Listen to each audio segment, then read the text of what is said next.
नबी अकरम सल्लल्लाहु अलैहि वसल्लम का हमेशा का ये मामूल था कि मुकब्बिर यानी इकामत कहने वाला वो इकामत कह चुका होता, उसके बाद नबी सल्लल्लाहु अलैहि वसल्लम एक पतली छड़ी लेते और सफों को सीधा करते थे।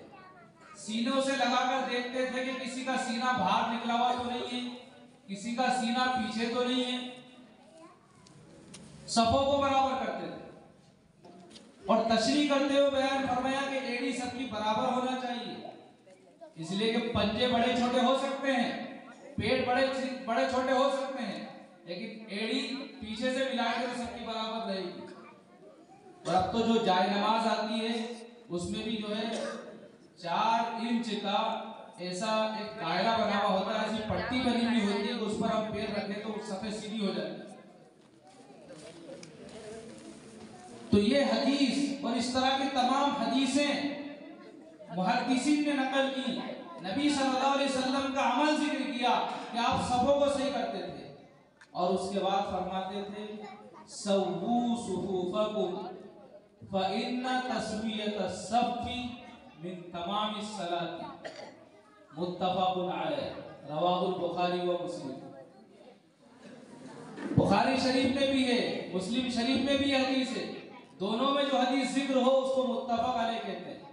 जिस पर इमाम बुखारी और इमाम मुस्लिम का इत्तिफाक हो उसको मुत्तफ़क़ अलैह हदीस कहते हैं।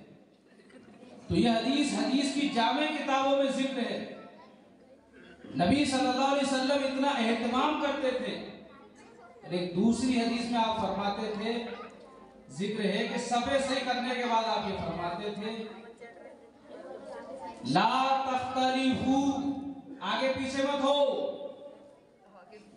ला तख्तलिफू, आगे पीछे मत हो। अगर तुम आगे पीछे हुए तो फिर क्या होगा? फतख्तलिफा कुलूबुकुम, तुम्हारे दिल मुख्तलिफ हो जाएंगे, दिलों में शगाफ पड़ जाएगा, दिलों में फटन आ जाएगी, दिलों में मेल आ जाएगा, कदूरतें पैदा हो जाएंगी, नफरतें बढ़ जाएंगी, इख्तिलाफ रूनुमा होगा, फिर तुम टोलियों में बढ़ जाओगे। दुश्मनाने इस्लाम ने इस हदीस पर और इन जैसी दीगर अहादीस पर गौर किया, तदब्बुर किया और मुसलमानों को दीन के एतबार से बांटा, दीन के एतबार से तकसीम किया, इसलिए कि मुसलमान ऐसे तकसीम हो नहीं सकते।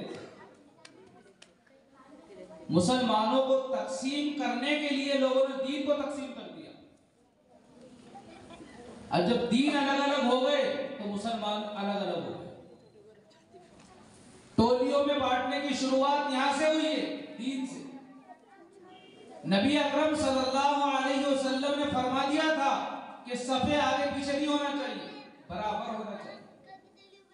ये बात मैं इसलिए जिक्र कर रहा हूं कि बात निकली है वला तफर्रकू से। और